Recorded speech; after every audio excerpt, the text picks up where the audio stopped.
Volkswagen group India में enter हुआ तो 2001 में स्कोडा के साथ एंटर हुआ था और स्कोडा ने बहुत ही बेहतरीन प्रोडक्ट्स इंडिया को दिए थे, जैसे कि आपका सुपर्ब हो गई, ऑक्टाविया हो गई। उसके बाद भी काफ़ी प्रोडक्ट्स और भी निकाले जैसे फैबिया एंड ऑल, लेकिन कोई भी प्रोडक्ट इनका सब्सटेंशियल सेल्स फिगर इंडिया में क्लॉक नहीं कर पाया, जो कि बहुत बड़ा डाउन साइड रहा कंपनी के लिए। और उसकी वजह से कंपनी कभी ऐसे मकाम पे नहीं पहुंच पाई जहाँ पे उसका कंट्रोल और एक ग्रिप हो इंडियन मार्केट के अंदर और कस्टमर्स का ब्रांड कॉन्फिडेंस हो। उसके बाद उन्होंने अपने आप को री इन्वेंट किया कुशाक के साथ, और कुशाक के साथ उन्होंने अपने आप को इंडियनाइज करने की कोशिश करी। स्कोडा के साथ प्रॉब्लम क्या थी उनकी कि उनकी इंडियनाइज गाड़ियाँ नहीं थी, जो कि बहुत बड़ी प्रॉब्लम थी उसके साथ, और उसकी वजह से कभी इंडियन टेस्ट को वो कैप्चर नहीं कर पाए कायदे से, और इंडियन टेस्ट कैप्चर नहीं हो पाया। इसकी वजह से जो उनकी सेल फिगर थी वो कभी ज़्यादा नहीं हो पाई। तो उन्होंने कुशाक के साथ अपने आप को री इन्वेंट करने की कोशिश करी इस बार, और जब उन्होंने गाड़ियाँ निकाली कुशाक स्लैविया, गाड़ियों ने कंपैरेटिवली पहले से काफ़ी अच्छा परफॉर्म किया। बहुत बड़ा मार्केट सेगमेंट तो वो भी नहीं ले पाया क्योंकि उनमें भी कोई प्रॉब्लम थी जो कि पूरे इंडियनाइज उस चीज़ को नहीं कर पाए थे। इनकी दिक्कत क्या होती है कि इनकी डेवलपमेंट कॉस्ट बहुत हाई होती थी, स्पेशली कुशाक से पहले, क्योंकि लोकलाइजेशन नहीं था, और साथ में जिनकी भी प्रोडक्ट्स इनके वो बाहर बने हुए थे, उनमें वेंडर्स एंड ऑल वो क्वालिटी का ध्यान रखते हैं, वो भी काफ़ी एक्सपेंसिव थे।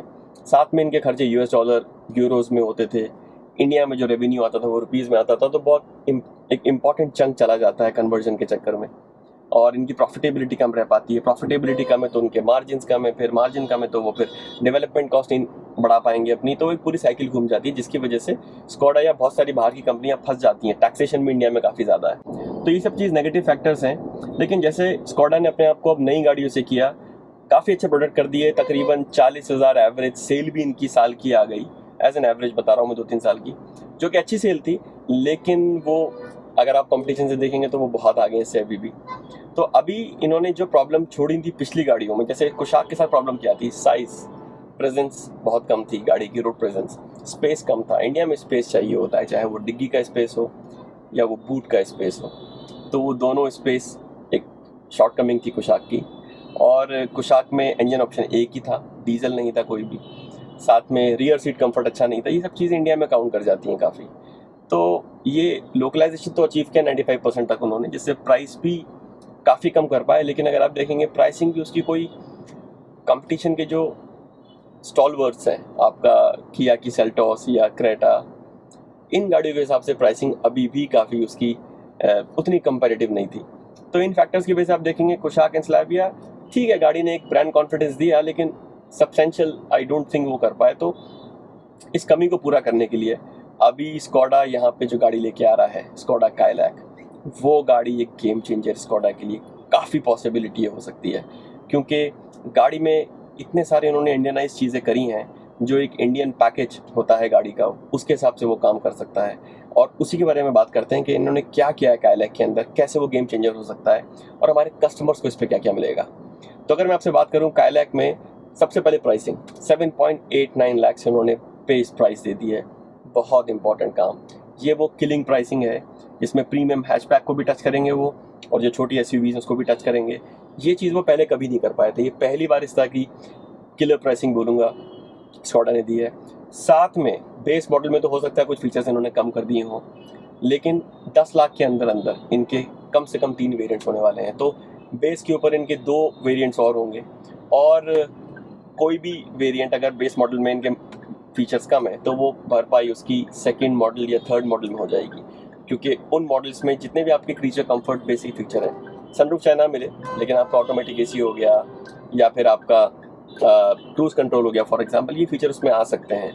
तो वो एक कस्टमर्स को एक बहुत अच्छे वेरिएंट्स फीचर्स देगा, और 10 लाख से कम में देगा तो टैक्स भी कम होगा, जो कि ऑन रोड प्राइस आपकी काफ़ी कम उस टैक्स ब्रैकेट की वजह से हो जाएगी।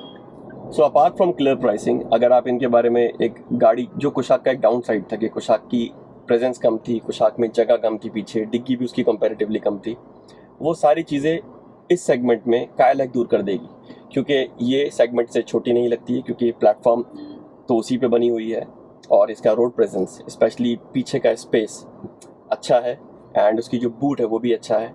साथ में इसका जो ओवरऑल ड्राइवेबिलिटी है गाड़ी की वो बहुत शानदार है, उसमें कोई गाड़ी से शायद बीट ना कर पाए जिस तरह से इसका इंजन परफॉर्मेंस है। एक पूरा पैकेज है इनका इंजन परफॉर्मेंस के साथ, राइड एंड हैंडलिंग, सस्पेंशन के बारे में भी काफ़ी पॉजिटिव है। तो जो ओवरऑल कीन ड्राइवर्स हैं उनको ये गाड़ी चलाने में मज़ा आएगा। गियर बॉक्स की अगर मैं आपसे बात करूँ तो गियर बॉक्स इनका ऑटोमेटिक है, टॉर्क कन्वर्टर है, जो कि one of the best gear box मेरे को लगता है। और उसमें एक अच्छा कॉम्बिनेशन आता है फ्यूल एफिशिएंसी का, परफॉर्मेंस का और रिलायबिलिटी का। तो वो आपको ऑटोमेटिक गियर बॉक्स में मिलेगा जो कि परफॉर्मेंस को एड करेगा।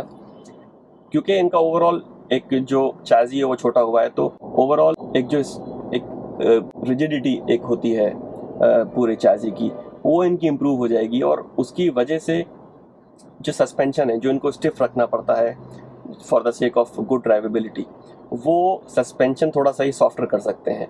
जहाँ ही सस्पेंशन सॉफ्टर करेंगे, ये उसको कर पाएंगे without compromising the drivability and the performance and the cornering of the vehicle. तो उसकी वजह से क्या फ़ायदा होगा, थोड़ी सी राइड और प्लस हो जाएगी, जो इंडियन कस्टमर्स को चाहिए होता है। कुशाक में थोड़ी आपको स्टिफ मिलती है, लेकिन इसमें थोड़ी आपको ज़्यादा कंफर्टेबल मिलेगी, लेकिन आप ड्राइवेबिलिटी या उसकी overall ride and handling compromise नहीं करेंगे। So that's one of the other positive thing.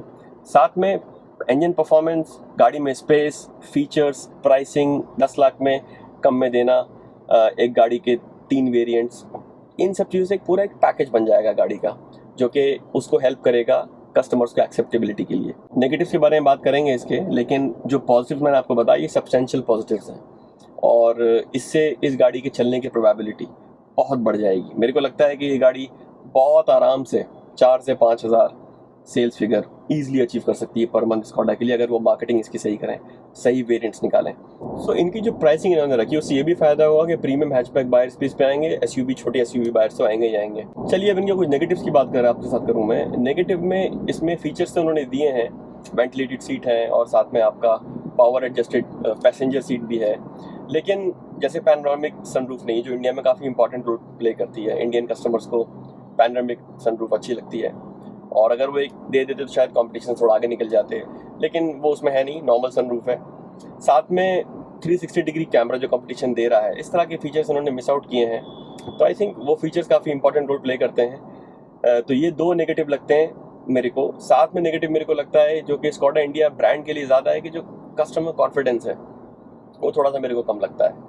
और जिस तरह का कॉन्फिडेंस कस्टमर शो करता है Hyundai के लिए, मारुति की तो बात ही अलग है। मारुति को तो कोई बीट ही नहीं कर सकता, 20-25 साल हो गए हैं, कोई कंपटीशन नहीं दे पाया उसको। लेकिन मैं अगर उसको हटा भी दूँ और मैं अगर महिंद्रा की बात करूँ, या फिर मैं अगर स्पेशली बात करूँ Hyundai की, और स्पेशली बात करूँ किया की, इन लोगों का जो ब्रांड कॉन्फिडेंस है कस्टमर्स में वो बहुत ज़्यादा है। तो थोड़ा सा स्कॉडा का कम इम्प्रूव हुआ है कुशाक और स्लाविया आने के बाद, लेकिन अभी भी उतना सब्सटेंशियल नहीं है। साथ में इनका नेगेटिव है कि जिनकी जो डीलरशिप है, वो डीलरशिप इनकी काफ़ी कम है, जो कि ऑब्वियसली ट्रांसलेट करती है ब्रांड कॉन्फिडेंस के अंदर भी। तो डीलरशिप के मामले में अराउंड 250 डीलर्स इनके इंडिया में आज के टाइम पे हैं। अगर आप मारुति की बात करेंगे तो 4000 से ऊपर निकल जाएंगे डीलर सर्विस सेंटर मिला के। उसको ये प्लान कर रहे हैं 350 करने का, बट वो एक प्लानिंग में है, लेकिन अभी वो इम्पैक्ट करेगा इनको। ये जो मैं आपको नेगेटिव बता रहा हूँ, स्कॉडा को ये रास्ते ढूंढने पड़ेंगे इसको निगेट कैसे कर सकते हैं। जैसे वो क्या काम कर सकते हैं, फॉर एग्जाम्पल डीलरशिप बढ़ाएं अपने, जो कि वो बढ़ा भी रहे हैं, 350 उनका करने का प्लान है। अगर वो छोटे शहरों में जाएंगे, दिल्ली, बॉम्बे, हैदराबाद, इसके अलावा, तो वहाँ पे बहुत बड़ा मार्केट है, जिसकी वजह से टाटा भी अपनी गाड़ियाँ बहुत अच्छे से सेल कर पाता है, महिंद्रा भी कर पाता है, क्योंकि वहाँ पे लोग हैं बात करने के लिए, गाड़ी को समझाने के लिए, सपोर्ट देने के लिए। तो 350 डीलर्स उनके होंगे तो वो उनको सपोर्ट करेगा सेल्स में, और साथ में ब्रांड कॉन्फिडेंस में और सर्विस तो ऑब्वियसली ऑप्शन मिलेगा आपको। उसके अलावा स्कॉडा इंडिया क्या कर सकता है अपने ब्रांड कॉन्फिडेंस को बढ़ाने के लिए, वो 5 साल की वारंटी दे सकते हैं फ्री ऑफ चार्ज। वो एक बहुत अच्छा एक कॉन्फिडेंस बिल्डिंग एक्सरसाइज होगी। साथ में वो AMC का ऑप्शन दे सकते हैं, जिसमें एक लमसम अमाउंट देके आपकी 2, 3, 4 साल की सर्विसेज इंक्लूड हो जाती है, इंक्लूडिंग कंज्यूमेबल। उसमें AMC में क्या होता है कि आपकी कंज्यूमेबल, साथ में जो आपकी रनिंग रिपेयर्स हैं, जैसे कोई चीज़ अगर आपकी चलते हुए ख़राब हो गई, फॉर एग्जांपल जैसे कि गियर बॉक्स है आपका, अगर उसमें कोई प्रॉब्लम आ गई तो वो भी कवर हो जाता है। अगर उनको अपने क्वालिटी पे भरोसा है तो वो अगर इस तरह का ऑप्शन कस्टमर को देते हैं, उससे बहुत फ़ायदा होगा। कस्टमर्स जेन्युइनली उसे पसंद करेंगे और उनका एक भरोसा ब्रांड में ज़्यादा बढ़ जाएगा। और ये जो सेगमेंट है जिसमें ये आ रहे हैं अभी, ये बायर जो होता है ये बहुत वॉचफुल होता है। इस बायर को जो एक 8, 9, 10 लाख एक्स-शोरूम में गाड़ी दे रहा है, उनकी डिमांड भी ज़्यादा होती है और वो छोटी छोटी चीज़ें देखते हैं, अनलाइक जो एक हायर सेगमेंट में होते हैं बायर्स। तो ये जो मैंने आपको ऑप्शन बताया AMC का या 5 साल की वारंटी का, ये ऑप्शन बहुत इंपॉर्टेंट रोल होगा, क्योंकि ये सब कस्टमर्स इन चीज़ों पे काउंट करते हैं, इन चीज़ों को वॉच करते हैं। So I think these things Skoda should do apart from an effective marketing campaign, अपने आप को सस्टेन करने के लिए और अपने आप को एक अच्छी सेल्स फिगर क्लॉक करने के लिए। सो स्कॉडा इंडिया का इस टाइम बहुत स्ट्रॉन्ग फोकस है इंडियन मार्केट में। आई थिंक यूरोप के बाद उनका सेकंड फोकस इसी मार्केट के अंदर, और वो उनके अप्रोच में दिख भी रहा है कि बैक एंड फोर्थ पर कुछ ना कुछ काम कर रहे हैं। कुछ शार्क स्लैविया के बाद अब काइलैक लेके आए हैं, और भी मॉडल्स इनके प्लेटफॉर्म पे बेस होंगे इंडिया में आने वाले टाइम में। इनका प्लान ये है कि अभी इनकी जैसे सेल्स फिगर 40,000 के आसपास चल रही है, अगर मैं साल का एवरेज देखूँ। इस साल में थोड़ी और कम हो जाएगी 2024 में, लेकिन पिछले साल तक तो 40-45 हज़ार जा रही थी आराम से। तो अगर इनको अपनी सेल्स फिगर 1 लाख करनी, जो कि इनका प्लान है 2025 में, तो उसमें काइलैक बहुत इंपॉर्टेंट रोल प्ले कर सकती है, बहुत आराम से। ये अगर 5,000 भी बिकती है तो 60,000 एक साल से इससे आ जाएंगे, और बाकी के मॉडल तो 30-40 हज़ार कर रहे हैं, तो ये बहुत आराम से उस 1 लाख के ब्रैकेट में पहुंच सकते हैं, जिससे इनको बहुत फ़ायदा होगा। कॉस्ट ऑप्टिमाइजेशन इनको आ जाएगी, क्योंकि इतना स्केलेबिलिटी इनकी बढ़ जाएगी। उसके अंदर ऑप्टिमाइजेशन आएगा तो मार्जिन भी अच्छा होगा, ब्रांड कॉन्फिडेंस बढ़ेगा, डीलरशिप ज़्यादा आएंगी, तो पूरी साइकिल एक काम करती है उसके अंदर। तो आई थिंक ये स्कॉडा के लिए एक बहुत अच्छी अपॉर्चुनिटी है। उनके पास एक बहुत अच्छा प्रोडक्ट है जो इंडियन मार्केट के लिए है, जिसमें इंडियनाइज चीज़ें इंडियन कस्टमर्स को मिलेंगी, और साथ में स्कॉडा की रिलायबिलिटी, स्कॉडा की quality, fit and finish, performance, driving इस गाड़ी की, जो कि इसका बहुत बड़ा एक सेलिंग पॉइंट होने वाला है, वो आपको मिलेगा। TSI इंजन एक बहुत अच्छा इंजन है। नेगेटिव भी मैंने आपको इसके बताए हैं, इनके पास ऑप्शंस भी कम है, क्योंकि इतना ये अफोर्ड भी नहीं कर सकते। वोक्सवैगन ग्रुप का ओवरऑल प्रॉफिटेबिलिटी भी बहुत ज़्यादा नहीं है globally, but they are in profit. Skoda की तो प्रॉफिटेबिलिटी अच्छी है, बट ओवरऑल ग्रुप लेवल पे कम है। तो मेरे को तो कोई उम्मीद नहीं है कि कोई डीजल या CNG ये शायद निकालें, आने वाले टाइम में 1-2 साल बाद करें तो करें, अभी तो कोई ऐसा प्लान नहीं है। सो जो वेरिएंट्स या जो ऑप्शंस कस्टमर को मिलते हैं वो लिमिटेड रहते हैं, तो आई डोंट थिंक उसका वो कुछ मेजर कर सकते हैं एज ऑफ नाउ। बट जैसे मैंने बताया, एक प्रोडक्ट उनके हाथ में अच्छा है, brand building, brand confidence building exercise अगर वो करते हैं, और साथ में अगर वो ऑप्शंस देते हैं कस्टमर्स को अच्छे फीचर्स और प्राइसिंग के साथ, तो वो जो उनके नेगेटिव और हैं in terms of engines and all, वो निगेट कर सकते हैं। तो बहुत ही प्रॉमिसिंग गाड़ी है। हमारे लिए बहुत इंपॉर्टेंट है इंडियन कस्टमर्स के लिए कि हमारे पास एक ग्लोबल ब्रांड्स यहाँ पे रहें, उससे कंपटीशन भी अच्छा रहता है। अगर गिने चुने ब्रांड रह जाएंगे तो मनमानी करेंगे, मोनोपोली हो जाएगी, कस्टमर्स को ऑप्शन भी नहीं मिलेंगे, डीलरशिप का पूरा राज होगा उसके अंदर, तो वो नहीं होना चाहिए बिल्कुल भी। और इन कंपनीज़ को, जो ग्लोबल कंपनीज़ हैं, अगर वो इंडियन मार्केट को समझ के, जैसे फोर्ड भी वापस आ रहा है, और स्कॉडा ने भी काफ़ी अच्छे अटैम्प्ट किए हैं, और मुझे लगता है कि इंडियन कस्टमर इसको सपोर्ट करेगा, क्योंकि उनको एक अच्छे ऑप्शंस मिल रहे हैं, बेहतरीन टेक्नोलॉजी मिल रही है, बेहतरीन क्वालिटी मिल रही है। तो that's gonna be a healthy competition, और ये एक win and win situation customers के लिए होती है।